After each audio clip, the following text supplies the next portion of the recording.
नमस्कार मंडळी, मी प्रमिला तेलंग। पाहू शकता तुम्ही फेब्रुवारी महिन्यात गावाला गेले होते।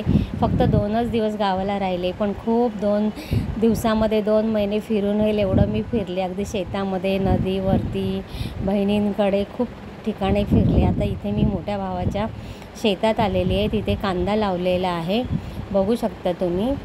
आणि तिथे बाईक आहे आणि तो खांब आहे ना, तिथे मोठी विहीर आहे, बाजूला मका लावलेला आहे।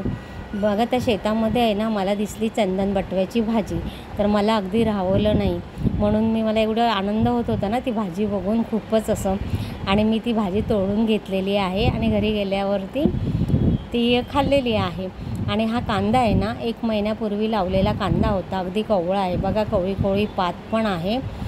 आणि आता बघा एक मोठं वादळ येऊन गेलं नाही का आपल्या इथे मागच्या महिन्यामध्ये, तर ह्या कांदा म्हणजे तयार झाला होता आणि खूप मोठं नुकसान झालं माझ्या भावाचं। मोठा गारांचा असं ना पाऊस पडला आणि खूप मोठं वादळ सुटलेलं, तर खूप नुकसान झालं आहे। पाहू शकता तुम्ही बघा, कोवळा कोवळा हा म्हणजे वादळ येण्याच्या आधी फेब्रुवारी महिन्यात लावलेला होता तो कांदा, पण मागच्या महिन्यात तो तयार झालेला होता। पाहू शकता तुम्ही। इथे मी छान अशी भाजी घेतली, मला राहवलं नाही। मला ना असं ती भाजी बघून आणि स्वतः हाताने ती भाजी मळ्यामध्ये तोडण्याचा आनंद काही वेगळाच होता।